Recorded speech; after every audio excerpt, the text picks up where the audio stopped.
세 번째 수업이죠. Differential Length와 Area와 Volume에 대해서 이야기를 나누도록 하겠습니다. 여전히 아직 전자계학은 시작도 못하고 전자계학을 다루는데 필요한 수학적 기초를 다지는데 오늘 또 하루를 쓰도록 하겠습니다. 앞으로도 제 생각에 두세 렉처 정도는 더 이런 수학만 공부하게 될 것 같아요.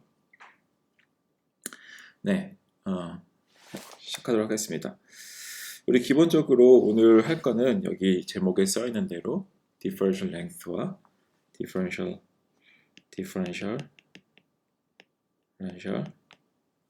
length, area, 볼륨에 대해서 공부를 할 거예요. 이 이름이 differential length, area, volume이라 돼 있어서 마치 미분을 쓸 것 같지만 사실 얘네들을 배워서 우리가 어디다 쓰려고 그러면 적분에 먼저 쓸 거예요. 그래서 얘네들은 differential length는 line integral에 쓸 거고 area는 surface integral 면적분 또 volume differential volume은 우리 volume integral에 아주 유용하게 쓸 겁니다. 그래서 오늘 사실 배우는 내용은 적분이에요. 3차원 공간에서의 벡터 스페이스에서의 적분, 그거를 오늘 배우도록 하겠습니다. 그래서 책에 있는 내용은 책에 해당하는 내용은 챕터 3의 벡터 캘큘러스예요.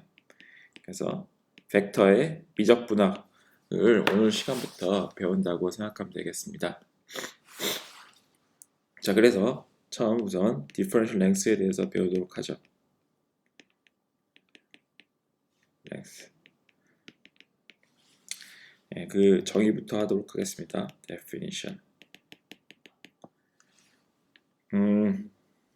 그래서 그 differential length의 아이디어는 뭐를 나타내고 싶은 거냐면은 우리가 이 어떤 우리 공간에서의 이 XYZ coordinate 스페이스를 생각해 보죠. XYZ.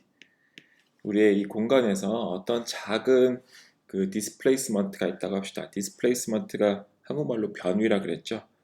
그래서 어떤 위치에서부터 다른 위치로 변위가 있다고 합시다. 여기서 이 DL이라고 했는데 이 작은 레터 D는 별로 크게 신경을 안 써도 돼요. 그냥 이 디스플레이스먼트, 이 변위 차이가 굉장히 작다라는 걸 나타내기 위해서 우리가 D라는 노테이션을 씁니다. 하지만 그렇게 큰 지금으로서는 걱정을 안 해도 돼요. 근데 이 디스플레이스먼트 벡터를 이게 일단은 이제 벡터죠. 디스플레이스먼트라는 피지컬 퀀티티가 저희가 첫 번째 시간에 벡터라고 했잖아요. 왜냐하면은 어디서 어디로 이동을 했다 그러면은 이동한 거리뿐만 아니라 이동한 방향까지 우리가 관심이 있으니까 이 피지컬 퀀티티 우리가 제대로 나타내기 위해서는 이 거리뿐만 아니라 이 어느 방향으로 이동했는지 그것까지 나타내야 되기 때문에 이거는 매그니튜드와 그 방향이 같이 있는 그런 피지컬 퀀티티여서 우리가 얘를 벡터 퀀티티로 나타낸다 했습니다. 그래서 얘는 벡터예요. 얘는 벡터 퀀티티예요.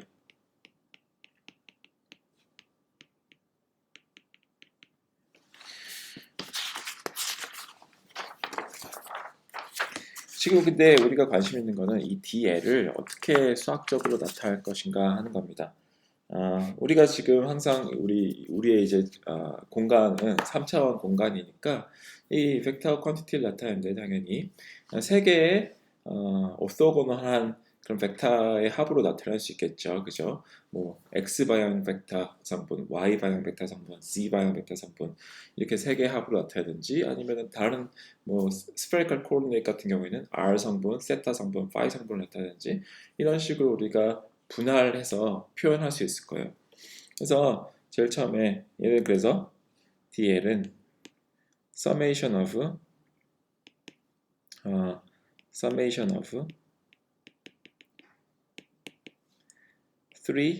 orthogonal 컴포넌트로 나타낼 수 있다. 그쵸?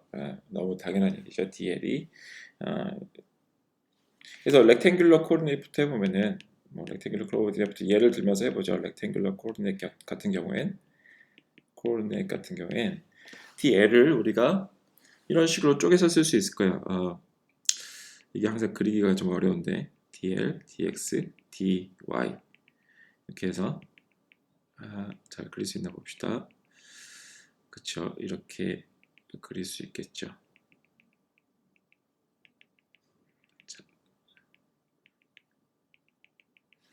네, 괜찮게 그렸어요. 이 정도면 잘 그린 거예요. 이 정도 DL 이 벡터를 X 성분은 이만큼이죠. 이게 X 성분, 이게 Y 성분, 이게 G 성분으로 쪼개서 우리가 표현할 수 있다 이 얘기예요. 헷갈리지 않게 이거를 색깔을 다르게 그려봅시다. 그래서 뭐 X 성분, Y 성분, Z 성분으로 쪼개서 그릴 수 있다 얘기입니다. 그래서 이 길이를 각각 이 DL만큼의 변이 이동함으로 인해서 생긴 X 컴포넌트, Y 컴포넌트, Z 컴포넌트 사이의 그 값의 차이를 우리가 각각 DX, DY, DZ라고 놓으면은 다른 말로 하면은 이 길이가 DX가 되겠죠. DL만큼 이동할 때 여기서부터 여기까지 DL만큼 이동할 때 X가 변화한 양 그걸 dx라 놓으면은 이게 dx가 되겠죠. 그리고 마찬가지로 y가 변화한 양 이거 dy가 되겠죠. 이걸 dy라고 하겠습니다. 그리고 얘를 dz라고 놓을 수 있겠죠. z가 변화한 양, z 방향 컴포넌트가 변화한 양. 그렇다면 우리가 dl을 어떻게 mathematically 표현할 수 있을까요? dl은 우리가 세 개의 항으로 표현할 수 있는데 하나는 x항은 x방향으로는 dx만큼 이동했죠. 그리고 y방향으로는 dy만큼 이동했죠. z방향으로는 dz만큼 이동했죠. 그죠? 그래서 이런 식으로 표현할 수 있을 거예요. 너무 간단하죠. dl을 dx, dy, dz 이 세 개로 나누어서 표현을 했습니다. 이렇게도 표현할 수 있고 우리가 이거를 이제 괄호를 사용해서 이렇게 dx, dy, dz 이렇게 표현할 수도 있고 물론 이거를 이렇게 표현할 수도 있어요. x 방향 성분으로는 dx만큼, y 방향 성분으로는 y만큼, z 방향 성분만큼은 dz만큼 이렇게 표현할 수도 있죠. 그죠? 그래서 이거가 뜻하는 바는 우리 어떤 한 점에서부터 dl만큼 작은 이동을 했을 때 조금 이렇게 이동을 했을 때 그때 x방향 성분은 dx만큼 변했고 y방향 성분은 dy만큼 변했고 z방향 성분은 dz만큼 변했다. 이렇게 이 수식의 뜻하는 바가 그거예요. 그죠? dl이 각각 얼마만큼 dx, dy, x방향 성분, y방향 성분, z방향 성분을 변하게 하는지 이거가 이 수식이 나타나는 바입니다. 그래서 아직까지는 매우 간단해요. 매우 간단한 게 지금 우리가 너무나도 익숙한 렉탱글러 코디네이트를 사용하기 때문에 지금까지는 너무 간단합니다. 이제 이걸 조금 더 복잡하게 나아가 볼게요. 복잡하게 하기 위해서 이제 코디네이트 스페이스를 바꿀 건데 바로 3차원 코디네이트 스페이스를 하지 않고 2차원 코디네이트부터 해볼게요. 2차원에서의 폴라 코디네이트를 한번 생각해 봅시다. 폴라 코디네이트. 폴라 코디네이트 여러분들 아마 다 뭔지 알 거예요. 뭐냐면은 이것도 이제 2차원 상에서의 사용되는 우리 코디네이트 시스템인데 뭐 x축, y축 이렇게 있으면은 지금 2차원 상에서 어떤 한 점의 위치를 어떻게 표현하고 싶냐면 하나는 원점과의 거리 rho 그리고 x축과의 각도 phi rho와 phi로 어떤 한 점의 위치를 나타내는 것을 우리가 폴라 코디네이트라고 불렀었어요. 이걸 이제 3차원으로 확장하면 이제 이게 cylindrical coordinate이 되는 거겠죠. 여기에 이제 3차원인 이 z 높이를 추가하면은 rho, phi, z 이렇게 세 개로 어떤 한 점의 위치를 나타내는 cylindrical coordinate이 되겠죠. cylindrical coordinate의 2차원 버전이 우리가 polar coordinate이라고 할 수 있습니다. 2차원 유인성의 어떤 점을 원점에서부터의 거리 로우와 x축과의 각도 phi로 나타내는 것을 우리가 폴라 코디네이트라고 해요. 이 폴라 코디네이트에서의 이 디퍼런셜 랭스에 대해서 한번 알아보도록 하겠습니다. 그래서 여기서 예를 들어서 우리 이 작은 네. 이게 제가 지금 여러분들 보기 쉬우라고 이런 걸 DL을 굉장히 길게 그리지만 사실 굉장히 짧은 거리를 나타내고 있는 거예요. 다만 여러분들 보기 쉬우라고 이렇게 길게 그리고 있는 것 뿐이에요. 하지만 굉장히 짧은 거리를 생각하시면 돼요. 어떤 임의의 방향으로의 이 변위, 디스플레이스먼트를 생각해 봅시다. 이게 이제 우리의 디퍼런셜 랭스예요. 아주 작은 이동, 아주 작은 이동입니다. 디퍼런셜 랭스라는 건. 이 디퍼런셜 랭스를 우리가 수학적으로 폴라 코디네이트에서는 어떻게 표현할까를 보고자 하는 겁니다. 역시 DL은 여기서 이제 벡터 퀀티티죠. 벡터 퀀티티여서 방향을 나타내야 되는데 우리가 폴라 코디네이트에서 나타내고 싶은 거는 우리가 DL을 로우 방향 컴포넌트와 파이 방향 컴포넌트로 나누어서 나타내고 싶은 거예요. 이 벡터 하나를 지금은 2차원이니까 벡터 2개면 오소고널한 벡터 2개면 얘를 완벽하게 나타낼 수 있죠. 그래서 DL 이 벡터 하나를 로우 방향 컴포넌트와 파이 방향 컴포넌트로 쪼개서 나타내고 싶어요. 그래서 로우 방향 컴포넌트는 여기서 보는 바와 같이 이만큼이 이제 로우 방향 컴포넌트고 뭐 이만큼이 파이 방향 컴포넌트겠죠.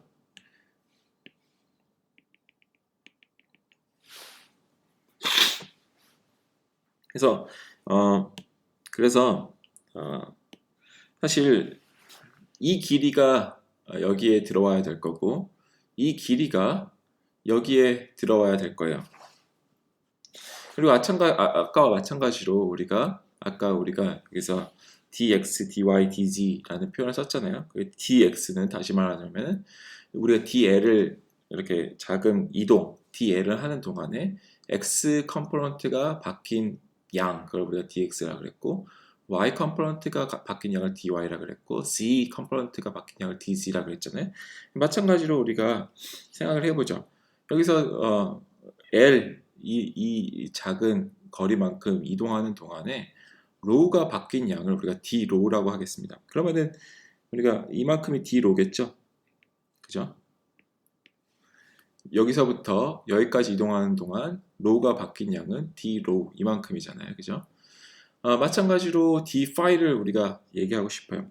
그래서 여기서부터 여기까지 이동하는 동안에 d 파이는 이렇게 이동했어요. 이만큼이 d 파이가 될 거예요. d 파이가 될 거예요.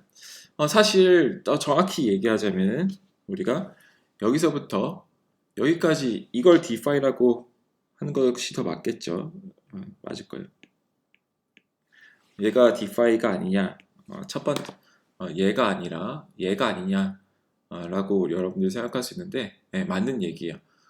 얘가 아니라 더 정확하게 얘기하자면 얘가 d 파이가 될 거예요. 그런데 제가 아까 말씀드렸다시피 이 DL은 굉장히 짧은 거리예요. 굉장히 짧은 거리예요. 다시 말하면은 여기서부터 여기까지가 로우 길이죠. 로우 길이보다 DL이 훨씬 더 짧은 길이에요. 훨씬 더 짧은 길이라면은 여러분들 이 길이가 훨씬 더 짧아지면은 이 d파이나 이 d파이 이거를 d파이 기준을 여기서부터 여기로 잡으나 여기서부터 여기로 잡으나 별 차이가 없을 거예요. 굉장히 사소한 차이가 날 거예요. 그러니까 예를 들어서 얘가 이걸 더 여기서부터 여기까지만 더 짧아졌다고 하죠. 예를 들어서 지울 건데 여기서부터 여기까지 했다 그러면은 이 각도 차이나 별로 차이가 안 나겠죠. 그래서 여기서부터 여기까지 각도나 여기서부터 여기까지 각도나 이 길이에 비해서 이 DL의 길이가 훨씬 더 짧아지면은 점점 더 이 d파이를 이렇게 정의하든 별 차이가 안 날 거예요. 우리는 이제 나중에 그러니까 이거를 우리가 이거를 이제 2차적인 하이 오더 차이라고 하는데 하이 오더 차이는 우리가 무시하고 그냥 d파이를 여기서부터 d파이 여기서부터 여기까지 파이 방향으로 수선의 발을 내린 다음에 파이가 변화하는 각도, 그걸 d파이라고 할게요. 어쨌든 미니풀한 차이는 아니에요. 나중에 이 dl의 길이가 굉장히 짧아지면은 d파이를 여기서부터 여기로 하든 여기서부터 수선에 발을 내린 다음에 이 각도로 하든 그냥 여기서부터 이 dl 각도로 하든 별로 차이는 없을 거다 이 얘기예요. 그냥 직관적으로 받아들여 주시면 되겠습니다. 어쨌든 우리가 이걸 이제 d파이라고 할 때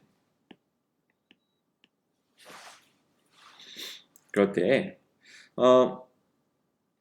그죠? L만큼 이동할 때 파이가 변화한 양을 우리가 d파이라고 하는 거예요.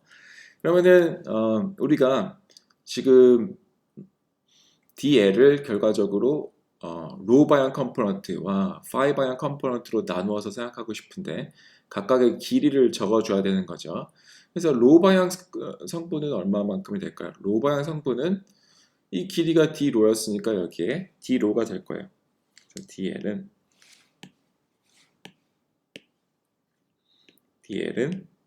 로 방향 성분은 d로가 될 거고, 네, 파이 방향 성분은 어떻게 될까요? 파이 방향 성분. 이 길이는 어떻게 돼요? 이 길이가 여러분들 d 파이인가요?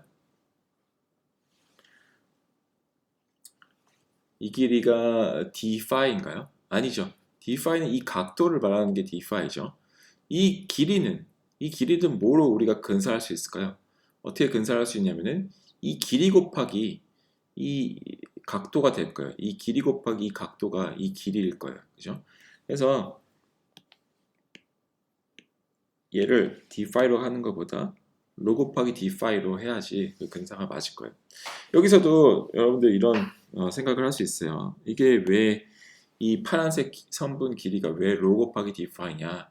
정확히 얘기하자면 아니죠. 정확히 얘기하자면은 로 곱하기 d파이는 이 원의 호, 이 지금 제가 빨간색으로 표시하고 있는 이 원의 이걸 로를 반지름으로 갖는 이 호의 길이가 로 곱하기 d파이죠. 하지만 아까도 제가 얘기했지만 이 dl 길이가 굉장히 짧다고 생각해 보세요. 이 dl 길이가 굉장히 짧으면은 이 파란색 선분 길이나 이 빨간색 선분 길이나 별 차이 없을 거예요. 그 차이는 그냥 2차적인 오도 차이만 있고 1차적으로는 차이가 없을 거예요. 저희가 미분에서는 항상 1차적인 이펙트만 생각을 합니다. 그렇죠? 1차적인 이펙트만 생각을 해요. 우리가 어떤 선분을 다 어떤 함수나 이런 걸 다 1차적으로 뭐 예를 들어서 여러분들 고등학교 때 이런 거 배우죠. 어떤 이런 커브가 있는데 이 커브에서의 기울기, 이 점에서의 기울기는 이 점 주변에서는 우리가 이 커브가 리니어 커브라고 생각하고서 이 기울기를 구하는 거잖아요. 기본적으로 미분은 1차적인 오더만 우리가 고려를 해주는 겁니다. 잠시만요. 네. 그래서 2차적인 오더는 다 무시하고 2차적인 이펙트는 다 무시할 때 우리가 빨간색 선분이 아니라 그냥 파란색 선분의 길이를 로 곱하기 d파이로 해도 상관이 없다는 얘기예요. 우리가 미분을 할 때는 그렇게 해야 돼요. 그래서 우리가 이 dl을 어떻게 표현할 수 있었냐면은 d로 곱하기 로 성분은 d로만큼 있고 파이 성분은 로 곱하기 d파이만큼 있는 애로 나누어서 이렇게 디컴포즈를 할 수 있었어요. 이렇게 나누는 걸 우리가 영어로 디컴포즈 한다고 했었죠. 네. 그래서 이게 2차원 폴라 코오디네이트에서의 differential length를 나타내는 거야. 폴라 코오디네이트에서 differential length를 나타낼 때는 이런 식으로 로 성분, 파이 성분으로 나누어서 나타내는데 dl의 로 성분은 d로만큼 있을 거고 dl의 파이 성분은 로 곱하기 d파이가 있을 거다라는 게 이야기입니다. 자, 이제 그러면은 3차원 코오디네이트로 가보죠.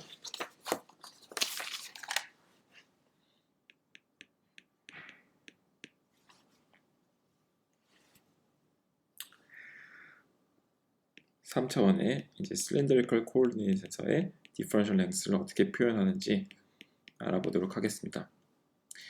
자, 이거는 이제 그림을 더 잘 그려야 되는데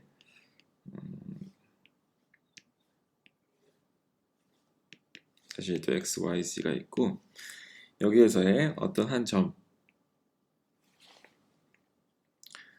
점에서의 dl을 생각해 보죠. dl을 생각하는데 dl을 우리가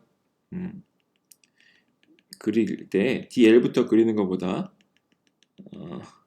순전히 이제 그림을 잘 그리기 위한 목적으로 d로 성분 죄송합니다. d로 성분과 여기서 파이 성분 그리고 파이 성분 그리고 C 성분을 먼저 그려놓고서 그 다음에 dl을 그려볼게요. 이게 그리기가 편리해서 그래요.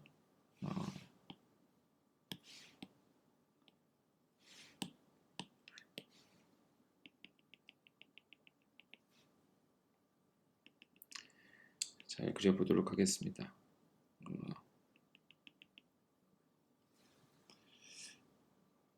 그리기가 쉽지는 않지만 이런 식으로 그려볼 수 있을 것 같아요. 그래서 이거 굉장히 길게 그려졌는데 얘가 우리의 dl이에요. 아주 작은 디스플레이스먼트. 지금 그림에는 굉장히 길게 표현됐지만 얘가 우리의 dl이에요. 그때 얘가 어떤 한 점이 여기로 어디서부터 어디로 이렇게 이동을 할 때 그때 로 방향으로는 얼마만큼 변하는지 파이 방향으로는 얼마만큼 변하는지 C 방향으로는 얼마만큼 변하는지 그걸 나타내고 싶어요. 그래서 마찬가지로 3차원이니까 로 방향 성분과 파이 방향 성분 그리고 C 방향 성분으로 나누어서 나타낼 수 있겠죠. 그리고 아까와 마찬가지로 dl만큼 이동할 때 로우가 변한 양, 로우 그 좌표가 변한 양을 우리가 drow라고 할게요. 그럼 여기서부터 여기까지 변할 때 row는 여기서부터 여기까지 변했으니까 drow가 이만큼이 되겠죠. 이제 얘가 우리의 drow가 될 거고 phi는 여기서부터 phi는 이제 이 각도가 phi인데 여기서 x축과 이루는 이 각도가 phi인데 dl만큼 변하는 동안에 phi는 얼마만큼 변했냐? 이만큼 변했어요. 얘가 우리의 d phi가 될 거예요. d phi.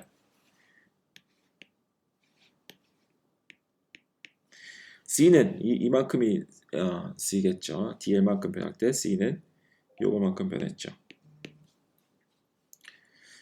자, 그래서 우리가 로 성분, 파이 성분, c 성분 쓸 때 로 성분은 그 길이가 d로죠. d로고 파이 방향을 하기 전에 C 성분을 해보자. dl만큼 변할 때 이 길이가 얼마예요? C 성분 길이. 이 길이가 tc죠. 예, tc 될 거예요. 반면에 phi는 dl만큼 이렇게 여기서부터 여기로 이동할 때 이 작은 거리를 이동할 때 phi는 얼마만큼 변했나요? phi는 이 phi 방향으로는 이 길이만큼 변하는데 이 길이는 또 얼마인가요? 이 길이는 지금 너무 이걸 dl 길게 보여서 그렇게 안 보일 수 있는데 이 길이는 이 dl이 굉장히 짧다고 생각하면은 이 길이는 로 곱하기 d 파일 거예요. 그죠? 이 길이랑 사실 로 곱하기 d 파이는 정확히 얘기하자면 이 길일 텐데 그죠? 여기서부터 여기까지가 로이고 여기서부터 여기까지가 로이고 d 파이 로 곱하기 d 파이 하면 사실 이 길이가 나올 텐데 아까 말한 그 논리대로 지금 dl이 굉장히 작으면은 이 길이나 별로 차이가 없겠죠. 이걸 이제 위에서 본 거가 이거예요. 이거니까 사실 당연히 여러분도 납득이 되겠죠. 위에서 볼 때 dl만큼 갈 때 얼마나 파이 방향으로 얼마나 움직였냐. 그때 d 파이가 아니라 로 곱하기 d 파이였잖아요. 지금 그거의 3차원 버전이 이건 거예요.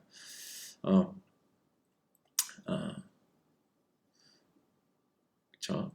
지금 이게 좀 그렇게 안 보이는 이유는 지금 이게 굉장히 길게 그려져서 그런데 이거를 네 이거를 작게 그리면은 이 길이나 비슷할 거라는 게 여러분들 와닿기 바랍니다. 그래서 여기에 들어갈 애는 파이 성분은 로 곱하기 d 파이예요. 이 길이는 로 곱하기 d 파이로 1차적으로 근사할 수 있어요. 그래서 우리의 cylindrical coordinate의 differential x는 이런 식으로 표현될 수 있어요. 로 방향 성분은 d 로 길이만큼 있고 파이 방향 성분은 d 파이가 아니라 로 곱하기 d 파이만큼 있고 z 성분은 dz만큼 있는 이런 식으로 표현이 될 거예요. 그렇죠? 이걸 왜 하는지 이걸 지금 differential x를 왜 하는지 다시 말씀드리지만 적분을 하려고 그래요. 지금 이걸 이렇게 표현을 잘 해놓으면은 나중에 선적분을 굉장히 편하게 할 수 있습니다. 예, 오늘 그것까지 다룰 거예요. 금방. 자, 그 다음에 spherical coordinate를 그려보죠. 아주 제일 이제 그리기가 까다로운 놈이 남아있는데 spherical coordinate에서의 differential x를 어떻게 표현하는지 알아보도록 하겠습니다. 그래서 우리 spherical coordinate를 크게 그려보죠. 너무 크게 그리면 DL이 너무 짧아 보이지 않아서 문제지만 그래도 여러분들 보기 쉽도록 크게 그려보겠습니다. 그래서 여기서 어떤 spherical coordinate는 어떤 한 점이 있을 때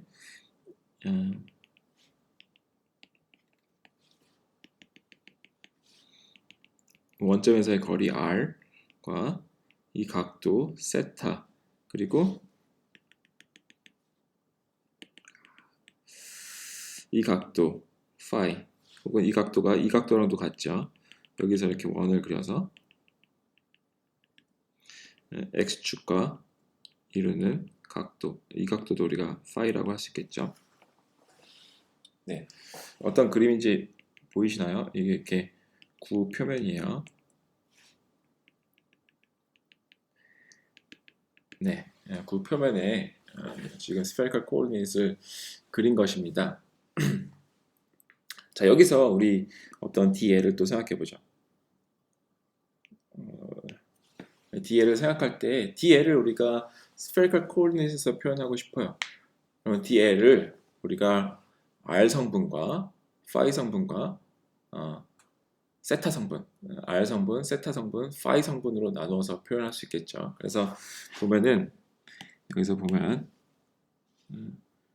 R 성분은 요만큼이 될 거고 세타 성분은 이만큼이 될 거고 파이 성분은 요만큼이 돼서 얘네들 세 개의 합으로 우리가 얘를 표현할 수 있을 거예요. DL을. 이거는 어떻게 그릴지 거의 제가 포기했는데 그죠?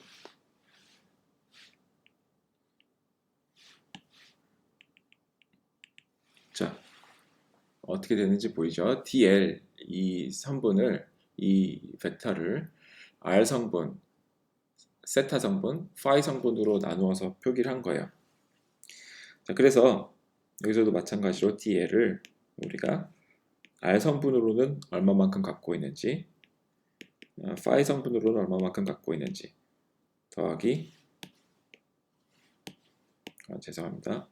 spherical coordinate에서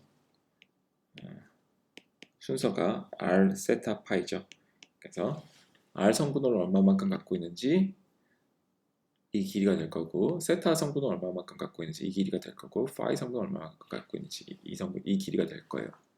자, 그 각각의 길이를 우리가 나타내 보도록 하겠습니다. 다시 한번 우리가 dr, d세타, d파이를 우리가 먼저 이야기를 해줘야 될 것 같은데 dl만큼 이동할 때 r 성분이 바뀐 값을 우리가 dr이라고 하겠죠. 아까와 마찬가지로. 그러면은 이 길이가 dr이 될 거예요. 이 길이가 dr이 될 거예요. 그죠? L만큼 변화할 때 R 컴포넌트가 얼마만큼 변했나 R 성분이 얼마만큼 변했나 이게 dr이 될 거예요. d 세타는 아까와 마찬가지로 이게 여기서부터 여기까지 이동할 때 우리가 세타 성분은 얼마만큼 변했나 세타 성분이 얼마만큼 변했나 하면은 따져보면은 이만큼이 d 세타가 되겠죠. 여기서부터 여기까지 이만큼이 d 세타가 될 거예요. 얘가 여기서부터 여기로 이동하면서 세타는 여기서부터 여기까지 변했다고 할 수 있겠죠. 그리고 마찬가지로 파이는 얘가 여기서 여기까지 변할 때 파이는 얼마만큼 변했냐? 파이는 여기서부터 여기까지 이게 우리의 d파이가 될 거예요. 그래서 dr, d세타, d파이가 이런 식으로 그려질 겁니다. 자, 그러면은 이때 각각의 길이를 이 길이와 r 성분 길이와 세타 성분 길이와 파이 성분 길이를 우리가 dr, d세타, d파이로 나타내고 싶어요. 자, 그래서 r 성분부터 해보죠. r 성분은 이 길이인데 이 길이는 r 세타 파이로 나타내자면 어떻게 표현될 수 있죠? 네, dr이죠. 이건 그냥 dr이에요. 반면에 얘가 이 임의의 방향, 이 벡터 dl이 갖고 있는 d세타 성분은 얼마만큼인가요? d세타 성분 길이는 d세타인가요? d세타가 아니죠. 이 길이를 나타내고 싶은 거니까 이 길이는 우리가 1차적으로 r 곱하기 d세타로 나타낼 수 있을 거예요. 그래서 얘는 r 곱하기 d세타가 여기 와야 돼요. 반면에 그럼 이 길이는 어떻게 될까요? 이 길이는 d파이는 아니죠. d파이는 아니고 이 길이는 이 길이 곱하기 d파이인데 이 길이는 또 뭔가요? 이 길이는 r인가요? r이 아니죠. 이 길이는 r 곱하기 사인 세타 값이 이 길이죠. 그래서 이 길이가 r 곱하기 사인 세타죠. r 곱하기 사인 세타 곱하기 d파이가 이 길이죠. 그러니까 따라서 여기 이 파이 성분은 우리가 1차적으로 어떻게 근사할 수 있냐면 r 곱하기 사인 세타 곱하기 d파이가 여기에 와야 됩니다. 그래서 우리가 spherical coordinate에서의 differential length는 이와 같이 표시할 수가 있어요. 네. 그래서 이게 어디에 유용하게 쓸 수 있는지 한번 이제 또 알아보도록 하겠습니다. 다시 한번 말씀드리지만 얘는 이제 여러분들이 얘를 잘 이해했으면 이제 3차원 공간에서의 벡터들의 라인 인테그럴을 여러분들이 할 수 있을 거예요. 라인 인테그럴. 자, 그래서 처음에 일단 뭐 카르테시안 코오르디네이트부터 해보죠.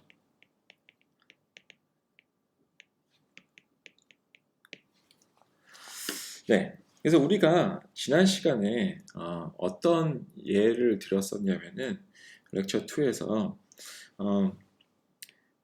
일은 힘 곱하기 디스플레이스먼트다 라는 공식을 썼었어요. 그래서 이 공식을 이용해서 우리가 어떤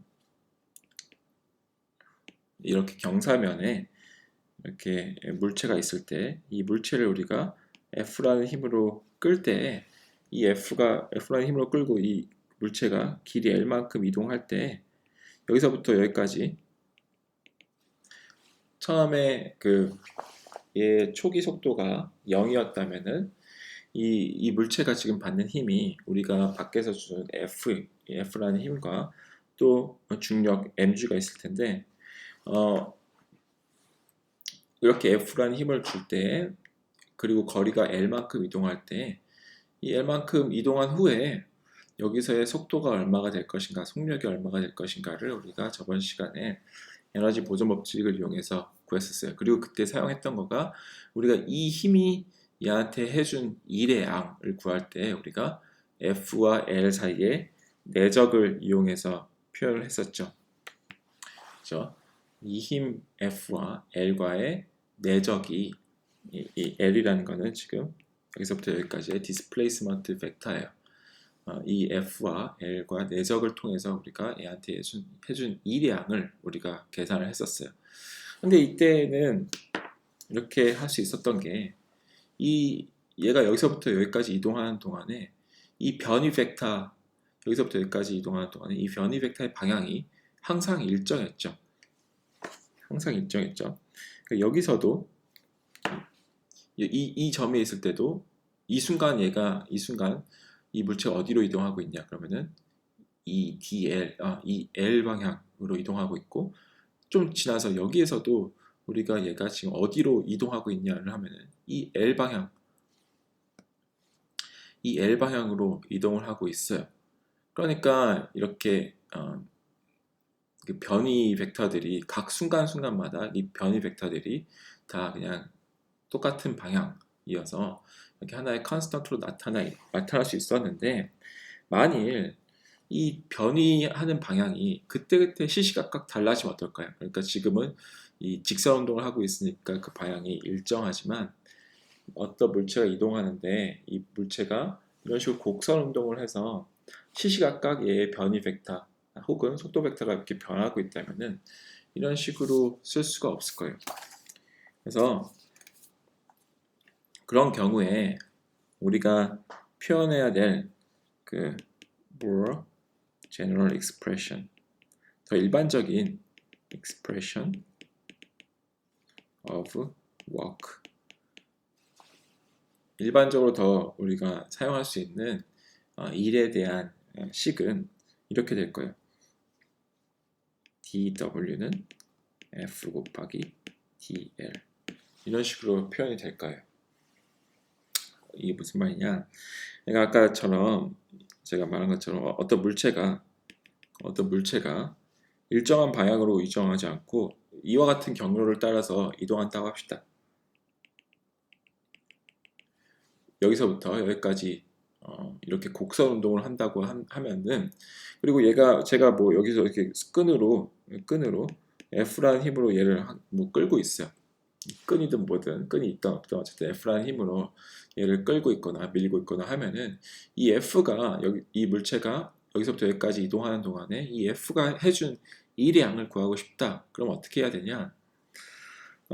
얘를 이 경로를 짧게 나누어서 생각을 해야 되는 거죠.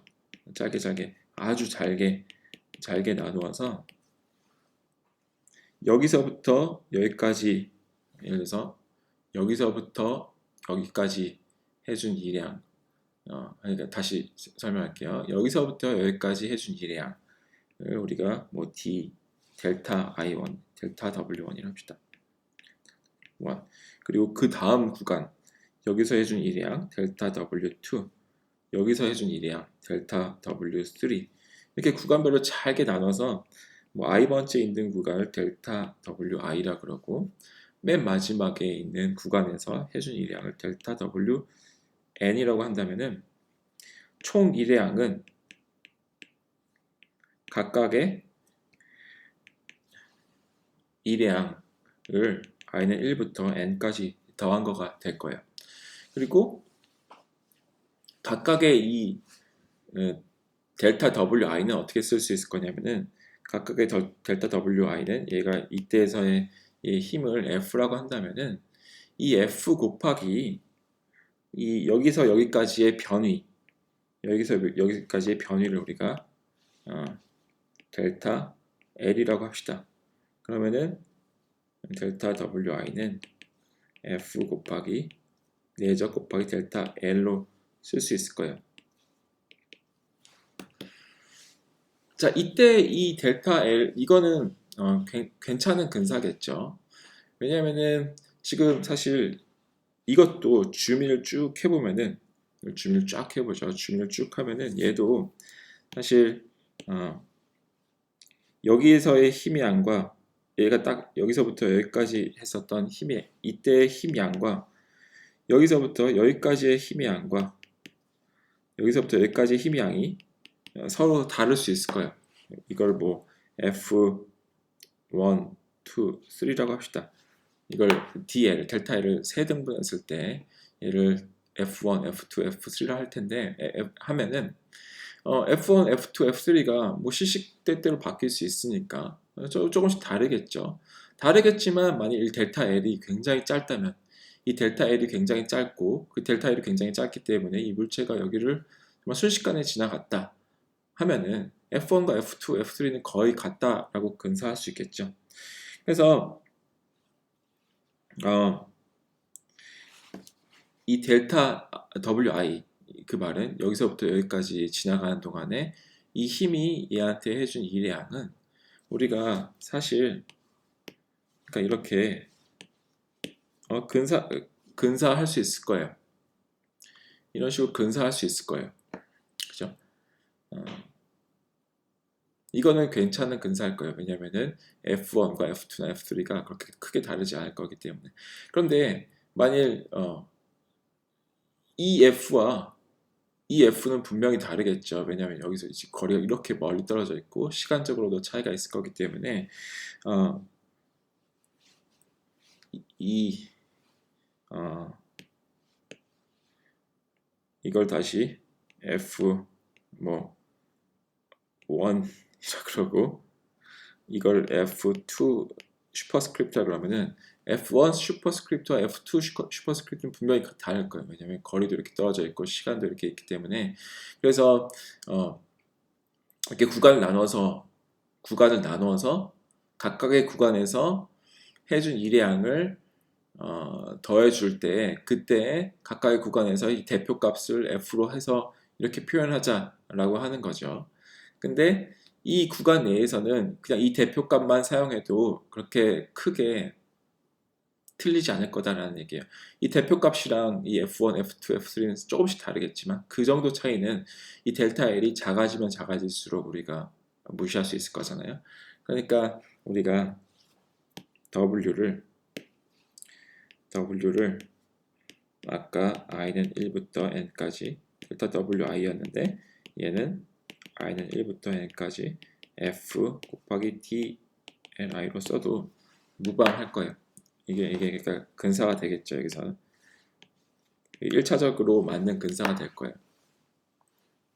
이거가 점점 더 정확한 근사가 되려면 어떻게 해야 될까요? 이게 지금 아직 좀 약간 좀 부정확한 근사다. 이걸 좀 더 정확하게 하고 싶다. 그러면은 얘를 더 쪼개면 되겠죠. 더 쪼개면 점점 더 비슷한 근사가 될 거예요. 그래서 얘를 실질적으로 우리가 n을 무한계로 쪼개면은 이 커브를 쪼개는 그 세그먼트의 수를 우리가 n이라고 할 때 그 n을 무한하게 많이 쪼개면은 그러면은 사실상 우리가 이걸 이제 더 이상 approximation이 아닌 등호를 쓸 수 있을 거예요. 무한히 하면은 얘가 실제 우리가 구하려고 하는 실제 일량으로 수렴을 하겠죠. 수렴을 해서 이렇게 등호를 쓸 수 있을 테고 그래서 이거를 우리가 지금 뭘 설명하다 여기까지 왔냐면은 이걸 설명하고 싶은 거예요. 우리가 어디서부터 어디까지 이동할 때 해준 미소 일의 아주 작은 그 일의 양은 F 곱하기 그 미소 변위 델타 L로 쓸 수 있다라는 것입니다. 지금 여기서는 이제 근사지만 이게 여기서도 델타 이 작은 미소 단위가 굉장히 0으로 수렴하게 만들면은 얘를 우리가 dW는 F 곱하기 dL로 쓸 수 있겠죠. 그죠? 그게 제가 지금 위에서 나타낸 식이에요. dW는 F 곱하기 dL입니다. 그래서 D는 그 D를 보고 무서워할 필요 없어요. D는 굉장히 작은 그 델타 값을 생각한다고 의미한다고 생각하면 돼요. 전혀 무서운 게 아닙니다. 그죠? 그렇게 되면은 우리가 또 얘 마저 쓰면은 우리가 리미트의 시그마 값이 이걸 우리가 어떻게 썼었죠?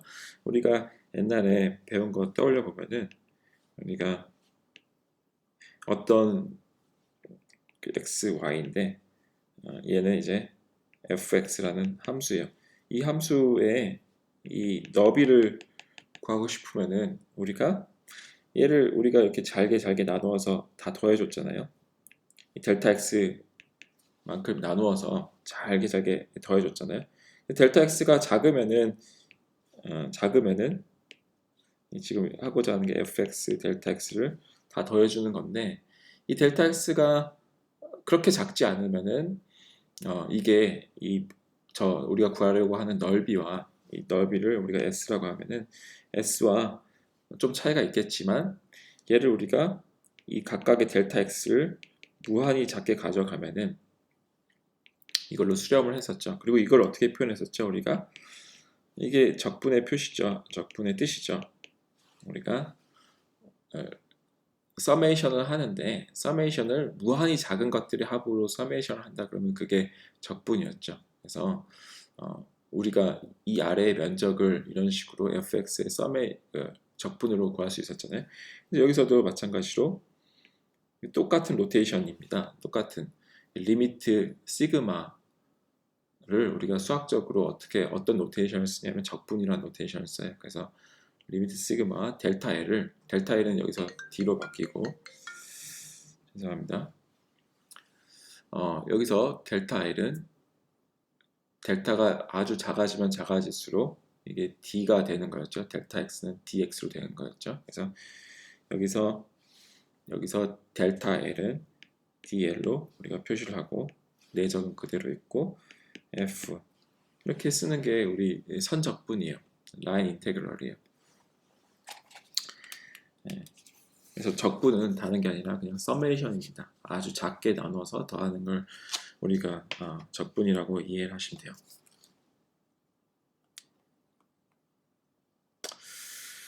자, 그래서 이걸 이용해서 우리가 실질적으로 아주 그냥 너무 좀 추상적으로 이야기가 흐르고 있는데 여러분들이 좀 더 와닿으실 수 있도록 좀 프랙티컬한 예를 하나 드려볼게요. 그래서 우리의 질문은 이와 같습니다. 우리가 이게 두 개의 패러렐한 플레이트를 생각해 볼게요. 두 개의 이제 패러렐한 플레이트가 이렇게 놓여 있고 둘 사이에 이제 이렇게 전압이 걸려 있어서 여기서부터 여기까지 일렉트릭 필드가 있다고 합시다.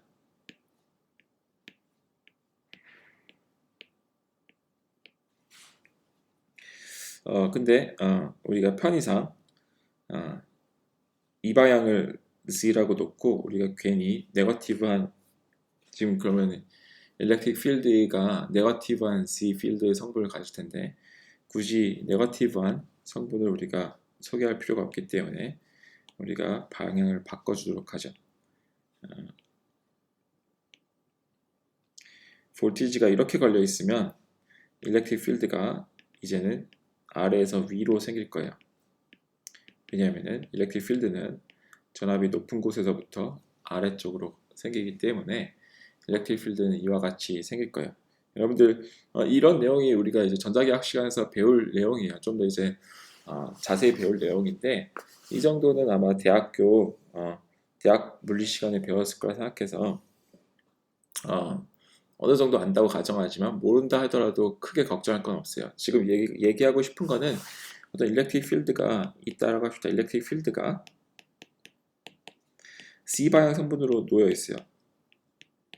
그러니까 일렉트릭 필드는 지금 Z 성분밖에 없어요. Z 성분밖에 없고 이런 식으로 그렇게 놓여 있어요. 이쪽이 Z 방향이고 이럴 때 우리가 여기에 차지 하나가 있다고 합시다. 차지 하나가 처음에는 X 성분을 가지고 있어요. 그러니까 이니셜 벨로시티가 우리가 X 방향으로 있다고 합시다. 차지가 아주 작은 차지가 이렇게 있을 때 이 차지가 일렉트릭 필드에 노출되면 얘가 어떤 운동을 할까요? 얘가 처음에는 X 방향 성분만 같지만 얘가 이제 Z 방향으로 힘을 받아서 점점 이쪽으로 이동을 하겠죠. 그래서 얘가 어떤 운동을 할 거냐면 사실 포물선 운동을 할 거예요. 얘가 마치 공을 우리가 수평하게 던졌는데 공이 중력을 받아서 점점 이런 포물선 운동을 하듯이 얘도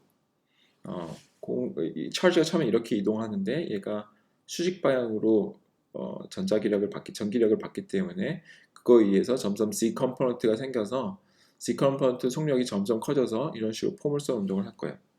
그래서 이와 같이 얘가 이동을 할 겁니다. 그래서 어느 순간 이렇게 딱 떨어지겠죠. 딱 떨어질 때 그리고 이 거리를 우리가 D라고 할 때 D라고 할 때 다음 여기서 출발해서 일로 갈 때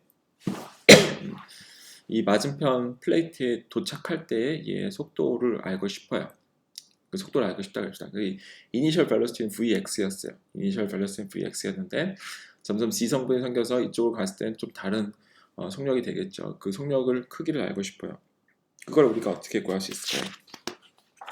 그걸 우리가 이것도 여러 가지 방법을 이용해서 구할 수 있지만 아까처럼 우리가 에너지 보존 법칙을 이용해서 그리고 라인 인테그럴을 이용해서 구할 수 있습니다. 그래서 우리가 얘가 마지막 순간을 이때라 그러고 처음 순간을 이때라 그럴 때 처음 순간과 마지막 순간 사이에는 얘가 힘을 받아서 E를 더 받았기 때문에 속력 에너지의 차이가 있을 거예요. 속력 에너지의 차이가 있겠죠. 속력 에너지 차이는 얘의 마지막 벨로시티를 우리가 VF라고 할 때 VF라고 하고 처음 벨로시티를 우리가 이니셜 벨로시티를 우리가 VI라고 하죠. 이니셜 벨로시티를 VI라고 할 때 그 얘와 얘 사이의 속력 에너지 차이 이거는 2분의 1 mvf 제곱 빼기 2분의 1 mvi 제곱이죠. 이게 얘와 얘 사이의 속력 에너지 차이죠. 근데 에너지 보존 법칙에 따르면은 이 속력 에너지가 어디선가 E를 받아야지 오겠죠. 이 속력 에너지의 차이가 얘가 어디 다른 데서 일을 받아야지 오겠죠. 그 일이 지금 일렉트릭 필드가 해준 일이죠. 그 일렉트릭 필드 일의 양이 이걸 갖고요. 그래서 얘가 이제 일렉트릭 필드가 해준 일의 양을 우리가 W라고 할 때 이런 식으로 쓸 수 있을 거예요. 이 W는 또 우리가 어떻게 쓸 수 있냐? W는 우리가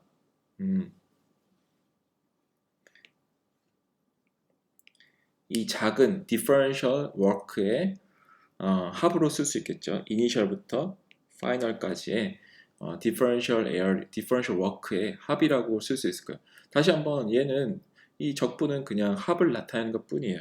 그래서 얘를 우리가 어떻게 이해할 수 있냐면은 이 구간을 여기서부터 이렇게 구간을 아주 잘게 나누어서 얘가 여기서부터 여기까지 이동을 하는데 그 구간을 잘게 나누어서 여기서부터 여기까지 해준 총 일회양은 여기서부터 여기까지 해준 일회양 더하기 여기서부터 여기까지 해준 일회양 여기서부터 여기까지 해준 일회양 더하기 여기서부터 여기까지 해준 일회양 얘들 다 합으로 쓸 수 있어요. 그리고 각각의 여기서부터 여기까지 해준 일회양을 우리가 델타 W라고 쓴다면은 델타 W라고 쓴다면은 W는 근사가 아니죠. 여기서는 W는 이 델타 W로 쓸 수 있고 이거를 우리가 이 델타 W 각각의 델타 W를 무한히 작게 가져가면서 더하겠다. 이게 이제 적분인 거잖아요. 그러니까 이런 식으로 쓸 수 있겠죠. 근데 얘가 이제 처음부터 끝까지 해준 일의양을 우리가 구하고 싶다라는 의미에서 I와 F를 여기 써준 거예요. 그냥 우리끼리 약속하고 이렇게 쓰는 거예요. 이게 아니죠. 자, 근데 아까 DW는 여기서부터 여기까지 해준 이 미소 일의 양은 differential work의 양은 각각 그때 그 당시에 F와 여기서부터 여기까지의 뭐 작은 변위 DL의 합으로 DL과의 내적으로 쓸 수 있다 그랬죠. 그래서 이렇게 써도 될 거예요. 근데 이 힘은 뭔가요? 이 차지에 가해지는 힘은 우리가 쿨롬 법칙이 아니죠. 여기서 로렌스 포스 지금 Q가 일렉트릭 필드에 노출될 때 이 차지 Q가 얼마나 힘을 받을 것이냐 하는 건데 이 F는 Q 곱하기 2죠. 여러분들 아마 아실 것 같은데 모르시더라도 너무 걱정은 안 해도 돼요. 이 수업에서 배우는 거니까. 어떤 차지가 일렉트릭 필드에 노출되면은 얘가 Q 곱하기 2만큼 힘을 받습니다. 그게 사실 일렉트릭 필드의 정의죠. 어쨌든 그래서 얘를 우리가 이런 식으로 쓸 수 있어요. I부터 F까지 Q 곱하기 2 필드의 DL. 근데 이 필드는 뭐였나요? 이 필드는 아까 얘가 우리의 이 필드는 지성분만 있는 애죠. 이 필드는 2Z 곱하기 C로 쓸 수 있었죠. 여기서 반면에 이 미소 변이 이 DL differential length는 어떻게 쓸 수 있을까요? differential length를 우리가 지금 여기서는 카르테시안 코오르디네이트를 사용하는 게 가장 편리할 것 같으니까 DL, 이 DL의 표현을 위에서 찾아보죠. 카르테시안 코오르디네이트의 경우에 디퍼런셜 랭스를 우리가 여기서 보시는 바와 같이 X성분, Y성분, Z성분으로 나타낼 수 있었어요. 그래서 여기로 다시 가져오죠. 그거를 디퍼런셜 랭스를 우리가 이런 식으로 그냥 표현하는 거죠. X 성분, dy, y 성분, dz, z 성분이요. 자, 이렇게 놨어요. 그러면은 이제 G 성분이 있는 필드와 G 성분이 있는 벡터와 X, Y, Z 성분이 모두 다 있는 differential length와의 내적을 우리가 구하는 거예요. 지금 이게 내적을 의미하는 거죠. 자, 근데 아까 저희가 어떤 걸 배웠었죠? 저번 시간에 C 곱하기 X는 내적이 얼마인가요? 두 벡터가 서로 직교하면 내적은 0이죠. C 곱하기 마찬가지로 Y 내적은 0이에요. C 곱하기 C 자기 스스로와의 내적은 이 벡터의 길이가 될 텐데 얘가 지금 유닛 벡터니까 길이가 1이 되겠죠. 따라서 지금 이걸 분배 법칙을 해가지고 I, F, Q, E, C, C, X, dx 더하기 Q, E, C, dy 어차피 뭐 표시 순서는 상관없어요. Q, E, C, dz, c인데 지금 이 중에서 얘와 얘가 전부 다 0이죠. 그렇죠? 전부 다 0이죠. 결국에 남는 애는 얘밖에 없어요. 그래서 i부터 f까지 q, e, c, d, c만 남을 거예요. 그죠? c 곱하기 c 내적은 1이니까 그냥 이렇게 될 거예요.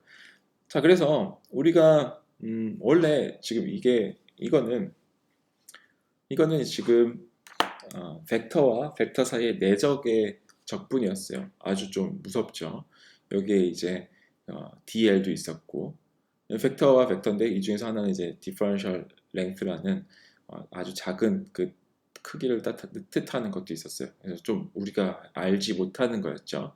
잘 모르는 거였는데 지금 어디까지 왔냐면은 이거는 이 C에 대해서 처음부터 끝까지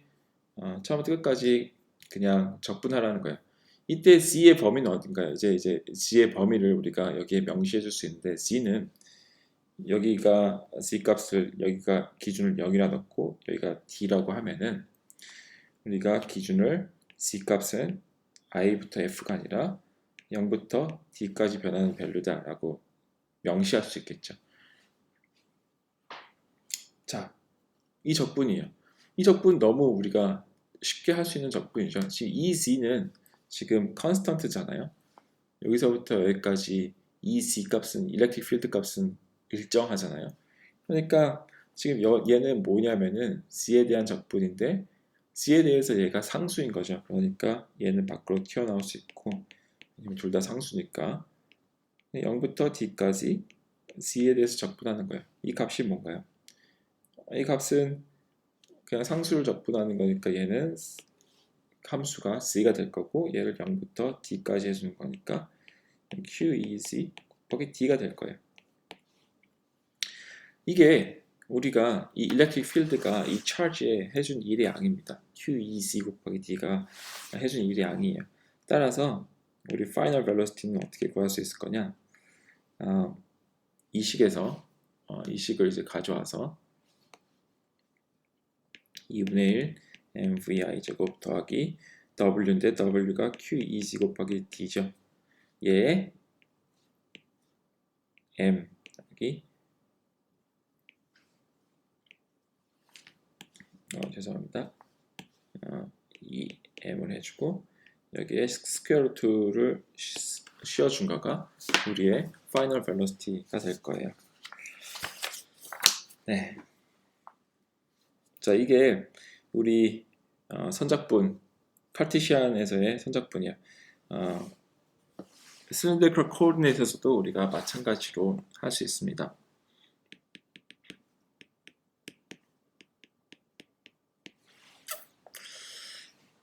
그래서 이 예는 우리가 이런 예를 들어보죠. 우리가 전류가 도선을 따라서 흐르고 있다고 합시다. 아주 전에처럼 굉장히 무한히 긴 도선을 따라서 전류가 흐르고 있다라고 우리가 생각을 할게요. 그때 우리가 이, 이 도선의 중심으로부터 거리가 로우 되는 이 원을 생각하고 이 원을 따라서 아이고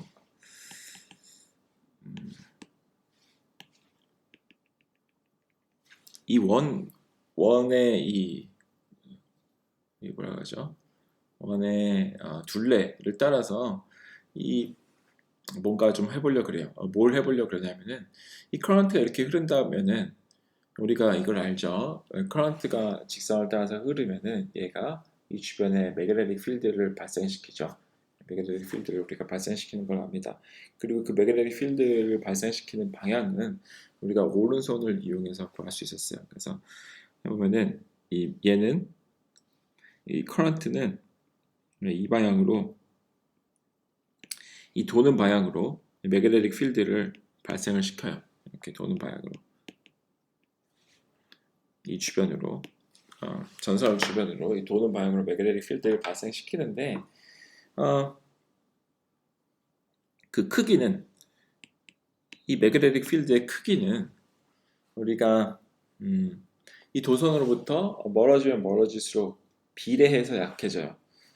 비례해서 약해져요. 그래서 얘는 로분의 1에 비례를 하고 또 방향은 우리가 전에 했었죠. 이걸 방향을 나타낼 때 이걸 우리가 도선의 방향을 우리가 Z 방향으로 나타내면은 매그네틱 필드는 이 도선을 중심으로 이렇게 뺑뺑 도는 방향인데 우리가 이 매그네틱 필드 방향을 나타낼 때 실린더리컬 코디네이트를 나타내면 굉장히 편리하다 그랬죠.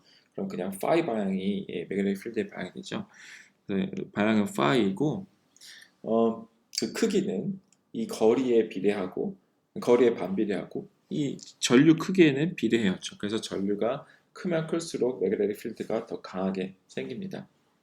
그리고 나머지 뭐 상수가 있어요. 상수 텀은 뭐 중요한 건 아닌데 얘를 2파이 뮤 제로라는 상수 텀만큼 차이가 있어요.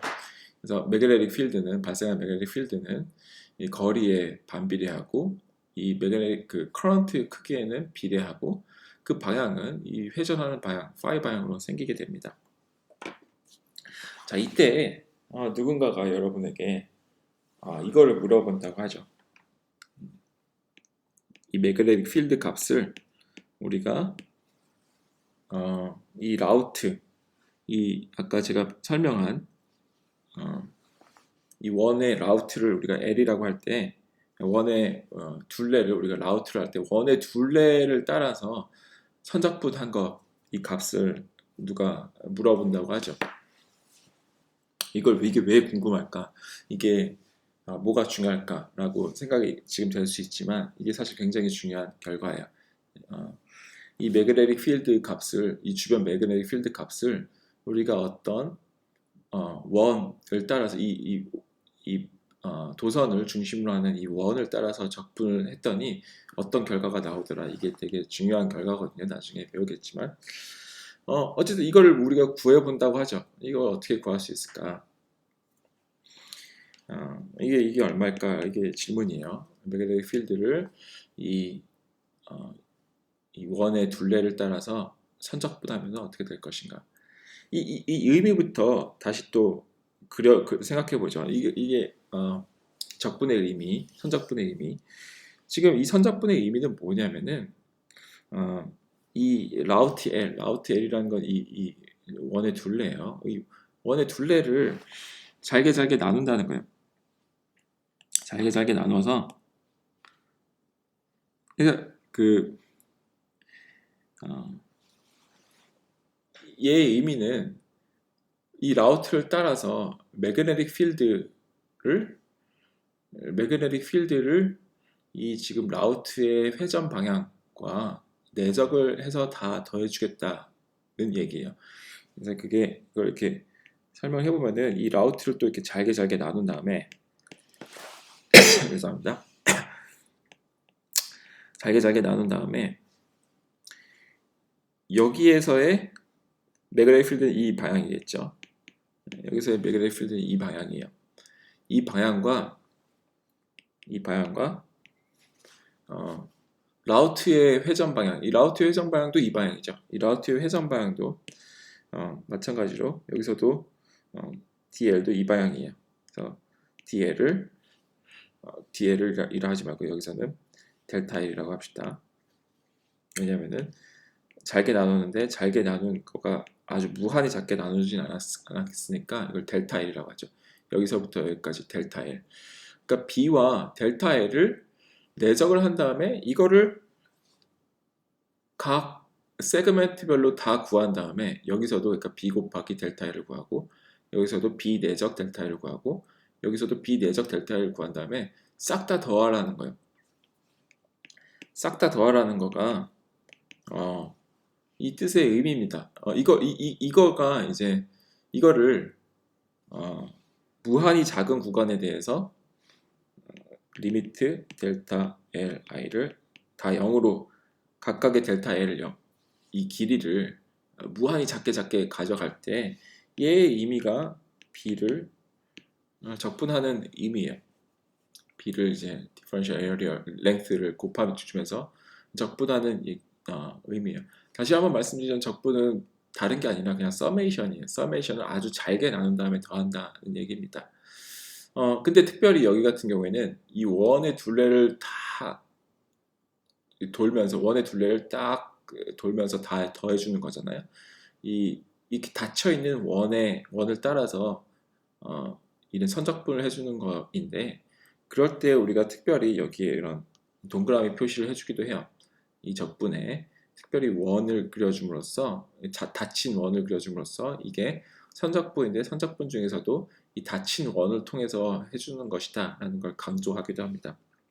이거 노테이션이에요. 우리끼리 약속해 이렇게 표현하기로 하겠다는 거예요. 그래서 지금 이제 구하라는 건 그 의미야. BDL인데 BDL이라는 거는 B 곱하기 DL을 한 다음에 얘네들을 각각 다 더해주겠다는 겁니다. 그게 이제 이 적분의 의미예요. 자, 이거를 우리가 이제 아까 우리가 배웠던 differential length의 아이디어를 이용해서 쉽게 표현하고 풀 수가 있습니다. 그래서 어떻게 할 수 있냐?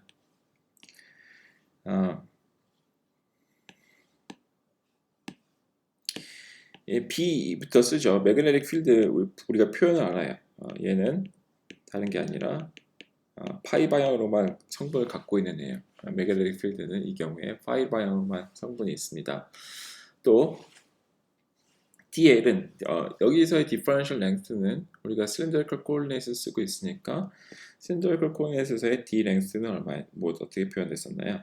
D length는 이렇게 표현이 됐었죠. 그래서 얘를 가져올게요.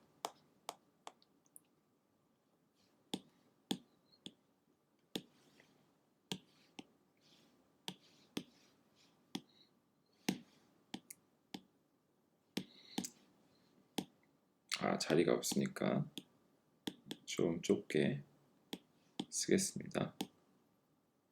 네, 이렇게 쓸 수 있겠죠. 얘가 우리의 DL이었어요. cylindrical coordinate에서의 DL이었어요.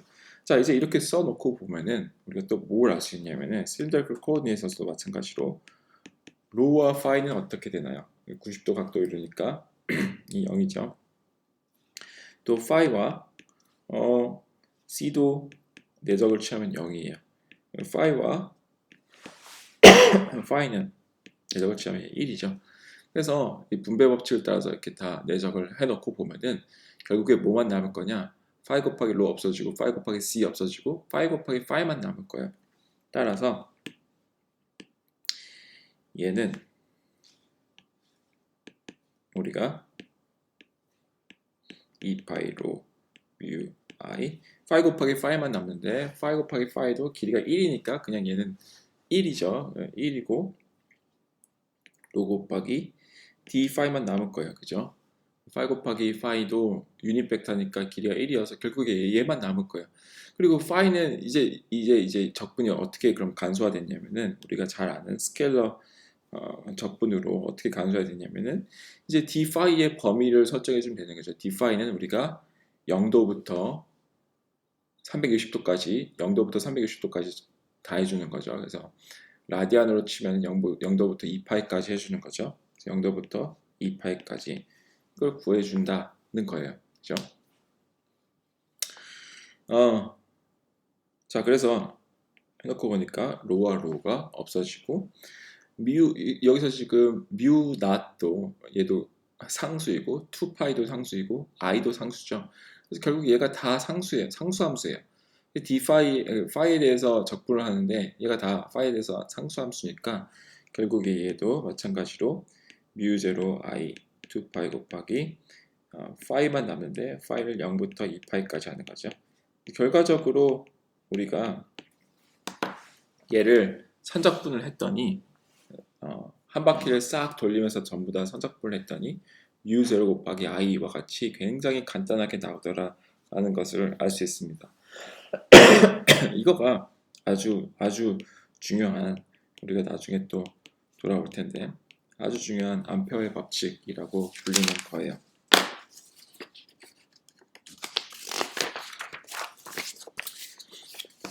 자, 우리가 스페리컬 코오디네이트에서도 얘 하나를 들고서 이번 시간 마치도록 하겠습니다.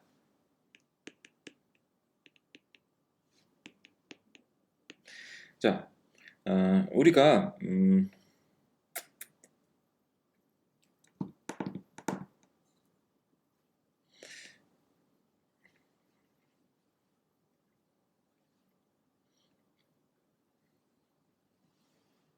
이런 두 개의 구를 생각해 볼게요. 두 개의 구인데 하나는 구 반지름이 A이고 하나는 B인 구가 있어요. 그리고 두 번째 구는 바깥의 구는 접지되어 있는데 안의 구는 우리가 볼티지 V라는 것을 가했다고 합시다. 그러면 여기는 이제 파지티브고 여기는 접지니까 여기서부터 여기까지 일렉트릭 필드가 이런 식으로 발생할 거예요. 이런 식으로 발생할 거예요. 둘이 센터는 공유하고 있는 컨센트릭한 구예요. 자, 그러면은 우리가 여기서 또 우리가 어떤 차지가 이니셜 벨로시티 VI라는 속력을 가지고서 출발한다고 합시다. 출발하면은 얘가 차지가 포지티브 차지가 예를 들어서 있다고 하면은 얘가 처음에는 이쪽 방향으로만 힘을 속력이 있는데 레디얼 방향이라는 거는 이 반지름 방향 있죠. 이 뻗어나가는 방향, 레디얼 방향으로 점점 힘을 받을 거예요. 그래서 결과적으로 얘가 이렇게 직시 운동을 하지 않고 약간 이렇게 또 아까와 마찬가지로 약간 포물선 운동 비슷한 것을 할 거예요. 그죠? 이런 식으로 운동을 할 겁니다. 이때 이 바깥에 그 구에 닿을 때 velocity를 우리가 VF라고 할게요. 그래서 묻는 거는 풀어보고 싶은 거는 final velocity VF가 과연 어떻게 될 것인가 하는 거예요. 이것도 아까 마찬가지로 에너지 보존 법칙을 이용해서 그대로 풀 수 있어요. 다만 차이는 아까는 두 개의 패러렐 플레이트여가지고 이거를 이 스트럭처와 피지컬 그런 특성을 묘사할 때 렉탱글러 코오디네이션이 편했지만 지금 같은 경우는 구 두 개로 이루어져 있으니까 스페리컬 코오디네이트로 다루는 게 편리할 거예요. 그래서 단지 차이는 스페리컬 코오디네이트를 사용해서 우리가 이 문제를 풀려고 합니다. 자, 이때 우리가 아까 잠깐 설명을 했지만 전압이 여기에 V가 걸려 있고 바깥에 접지가 되어 있으면은 일렉트릭 필드가 생길 텐데 일렉트릭 필드가 딱 이 나아가는 방향으로만 생길 거예요. 나아가는 방향으로만 생길 거예요.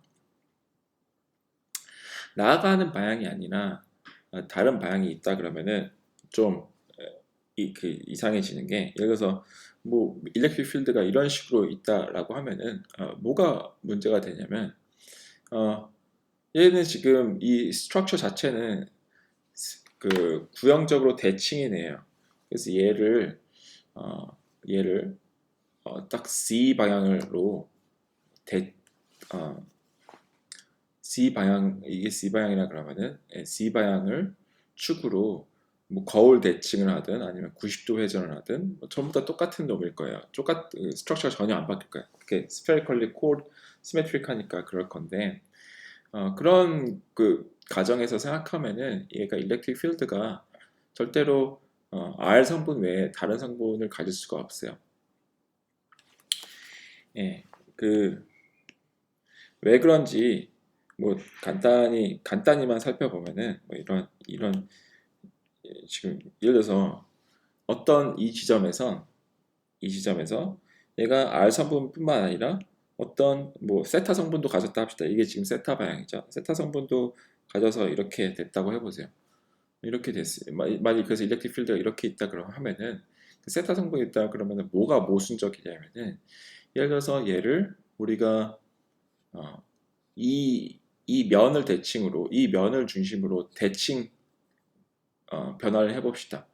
그러니까 미러링 거울로 반사하듯이 대칭적으로 딱 뒤집어 놓고 생각하면은 어, 그러면은 어, 어떻게 될까요? 소스가 뭐 180도 회전을 했든지 아니면은 거울 대칭을 했든지 어쨌든 소스가 대칭 이동을 했으니까 그거에 따른 그 필드도 전부 다 대칭 이동을 해야겠죠. 그래서 사실 그렇게 따지면은 얘가 이 면을 기준으로 대칭 이동을 했으면은 결과적인 일렉트릭 필드도 이와 같이 빨간색 방향으로 변해야 될 거예요.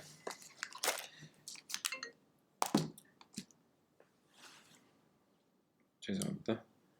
그런데 이게 뭐가 문제인가요? 문제는 소스가 사실 대칭 이동을 했다고 하지만 소스 자체가 스페리컬리 시메트릭하기 때문에 대칭 이동을 하더라도 소스는 변한 게 없죠. 소스는 변화한 게 없는데 일렉트릭 필드가 아까 그 논리에 따라서 방향이 바뀌었어요. 이게 말이 안 되죠. 그러니까 일렉트릭 필드는 R 성분 외에 예를 들어서 여기서는 세타 성분을 가질 수가 없습니다. 마찬가지로 우리가 파이 성분도 가질 수 없다라는 걸 우리가 아규먼트 할 수 있어요. 그래서 그냥 그런 이유에서 어쨌든 일렉트릭 필드는 우리가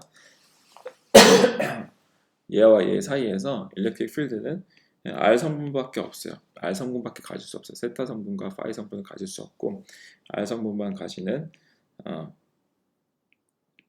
것을 우리가 표현할 수 있습니다. 어, R 성분만 가지 뿐만 아니라 얘가 일반적으로는 R 성분 여기다 다시 써보죠. 이 R 성분이 이 필드의 R 성분이 R뿐만 아니라 세타, 파이에 따라서 변화할 수도 있겠지만 일반적으로 그렇죠. 이 R이 일정하다고 해서 일렉트릭 필드가 사실 일정하다는 보장은 없죠. 어떤 스트럭처에서나. 근데 지금 우리와 같은 상황에서는 이 필드가 이 R을 고정하고 보면은 이 거리 R을 고정하고 보면은 이 상에서의 일렉트릭 필드는 일정해야 될 거예요. 왜냐하면은 다시 한번 말씀드리지만 이 소스가 스페리컬리 시메트릭하기 때문에 여기에서의 일렉트릭 필드와 여기에서의 일렉트릭 필드, 여기에서 일렉트릭 필드가 다를 이유가 전혀 없어요. 그렇기 때문에 사실 일렉트릭 필드가 세타와 파이에는 디펜드하지 않고 R에 대해서만 디펜드한 함수라는 걸 우리가 이야기할 수 있어요. 그래서 어쨌든 일렉트릭 필드는 어, 어, 죄송합니다. 일렉트릭 필드는 R에 대해서만 변화하고 R 성분밖에 없어요. 이런 스페리컬리 시메트릭한 구조에 대해서는 자 이때 우리가 다시 한번 우리 이 질문으로 돌아와서 구하고 싶은 거는 초기 속도를 가지고 어떤 찰시가 출발했을 때 도착했을 때 파이널 벨로시티를 구하고 싶어요. 그러면은 아까 마찬가지로 식을 세울 수 있겠죠. 2분의 1 mvf 제곱 빼기 2분의 1 mvi 제곱. 얘가 이 찰시가 갖고 있던 속력 에너지의 차이예요. 나중 속력 에너지 빼기 처음 속력 에너지. 그리고 그 속력 에너지의 차이는 반드시 에너지 보존 법칙에 의해서 해준 1의 양으로 와야 됩니다. 근데 해준 1의 양은 아까 보였죠. 다시 또 i부터 처음부터 끝까지 우리가 dw를 적분해 준 값이었어요. 적분해 준 값인데 dw는 다시 또 f와 dl로 표현할 수가 있었죠. 근데 f는 뭔가요? f는 지금 같은 경우는 f는 q 곱하기 2인데 이 필드가 r에 대해서만 디펜드하네요. 그래서 이 r 그리고 r 성분만 있는 애로 할 수 있겠죠. 얘가 이제 우리의 힘이고 dl은 지금 구형 좌표계죠. 구형 좌표에서 dl은 아까 어떻게 썼었냐면은 다시 가져와 보죠, 여러분들. dr은 이렇게 썼었어요. 아주 복잡해 보이지만 이런 식으로 썼었습니다. 그래서 카피해서 가지고 오죠.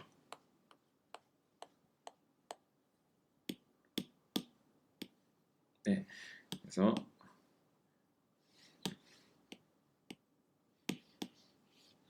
이렇게 쓸 수 있을 거예요. 이게 우리의 dl이에요.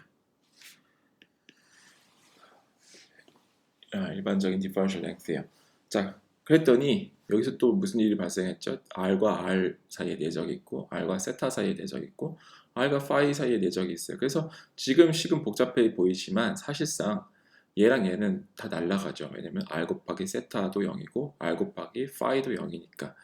그래서 결과적으로 남는 애는 QER, R을 DR에 대해서 적분하는데 R은 A부터 B까지 적분을 하고 있죠. 우리가 A에서부터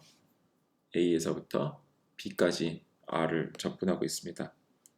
그래서 이거예요. 근데 여러분들 대학 물리 시간에 배웠을 수 있는데 일렉트릭 필드의 적분은 포텐셜이에요. 포텐셜이에요. 그래서 얘는 결국에 또 어떻게 쓸 수 있냐면은 Q 곱하기 VA 빼기 Q 곱하기 P 이렇게 써서 우리가 지금 B에서의 전압은 0이잖아요. 왜냐하면 바깥 9는 접지되어 있고 안에 9는 볼티지 V가 걸려 있죠. 그래서 얘는 V이고 얘는 0이어서 우리가 QV로 쓸 수 있습니다. 뭐 이 부분은 여러분들 나중에 다시 돌아올 거예요. 그래서 혹시 대학 물리에서 이 부분 놓쳤다면은 나중에 또 배울 시간이 올 겁니다. 어쨌든 그래도 우리가 일단 받아들인다면은 따라서 우리 VF는 어떻게 쓸 수 있냐면 2분의 M 곱하기 2분의 1 MVI 제곱 더하기 QV로 쓸 수 있을 거예요. 자, 그래서 우리가 선적분을 이용해서 어떤 차지들의 파이널 벨로시티를 구할 수 있었고 또 아까 두 번째 예서처럼 임의의 어떤 라우트를 통해서 따라서 메가데리 필드를 적분할 수도 있었어요. 이런 게 다 라인 인테그럴의 예입니다. 그래서 오늘 배운 거는 사실상 라인 인테그럴이에요. 선적분이에요. 선적분을 하는 데 있어서 필요한 거가 differential length의 개념이었어요. differential length의 개념을 활용해서 우리가 임의의 구간, 임의의 어떤 라우트 경로를 따라서 어떤 필드 밸류를 우리가 적분할 수 있었습니다. 네, 수고하셨습니다.